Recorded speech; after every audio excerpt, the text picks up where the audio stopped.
TIFU by pressing -0 on elevator. So this was like half an hour ago, but not that big. So I was with my family going in the elevator and my mom stumbled on some buttons and we went from the 3rd floor to the 2nd, the 1st and then the last one. So me and my dumb curiosity tried to press some buttons so that we could cancel the extra steps to get to the last floor. Then I thought, what would happen if I press, then 0. I did it and the elevator went nuts. It started beeping and the door closed and the elevator didn't move and I was like fuck.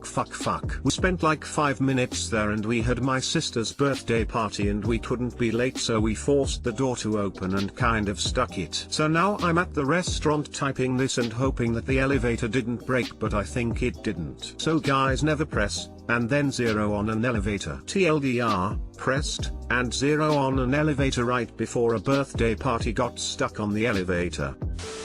What the fuck elevator even has, or 0 buttons? We have an underground parking and the reception floor is 0xd. It's like a panel, kind of bad I guess.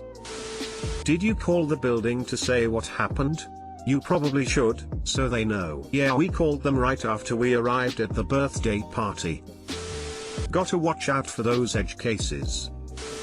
TIFU by lying for attention, causing my family thousands in medical bills, and fucking my body up for life. This TIFU began about 10 years ago, when your boy was 15. At that time, my relationship with my parents was very strained, beyond what you'd imagine in a normal annoying 15-year-old and well-meaning conservative parent's situation. I won't go into reasons why, as they're mostly irrelevant. Anyway, one time I felt weird slight ache/numbness in my right arm, and complained to my parents. They brushed it off, as they usually did with all minor pains. This annoyed me, and when the pain came back a few days later, I pretended it was much stronger instead of weird annoying ache that it was. That got my parents' attention, and I liked it. I liked that they surrounded me with care and felt guilty for brushing me off earlier. Anyway, I have no excuse here, but for the next few months I exaggerated my symptoms to my parents, and by extension everyone I knew, to avoid being busted, until it seemed like I could barely use my arm and was in constant pain. We went through a dozen different doctors. In my mind, I justified it that I did really want to find out what was wrong with my arm,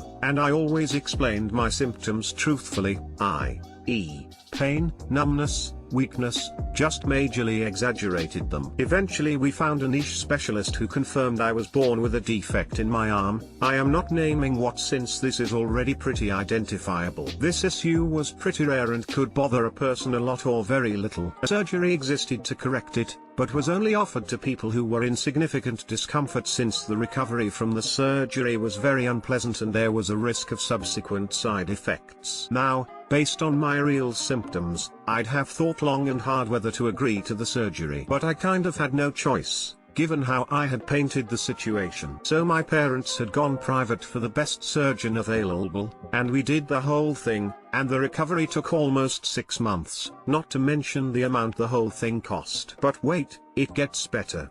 Because karma had her way with me, I did in fact suffer some of the possible side effects. My arm hurts from time to me, and is much weaker than the other. Both effects are stronger than whatever bothered me before the surgery. I deserve this. TL, doctor, exaggerated my pains to my parents for attention, ended up getting a super expensive surgery that fucked my arm up for life. The boy who cried ouch. You're an idiot. Oof. Thoracic outlet syndrome? TIFU taking with my webcam after an online interview. I had applied for a job and was sent a link to take a 50-question math and reasoning test. Well, I guess I did okay, as I an email inviting me to do an online interview. I was told that at the end of my interview I would need to take the test again so they can see it was me that took it. Well, the interview cruised along and then we concluded the interview with the interviewer stating, "I sent you a link to take the test, please open it before I shut down." So I click it and it opens, so I thank him and he shuts off his camera. I know this test is a timed test and I'm in a suit. Yes, I know that sounds like overkill, but I was, and I start stripping clothes off at a frantic pace trying to get comfortable. I rock that test and then I realized, he closed his camera. Mine was still running.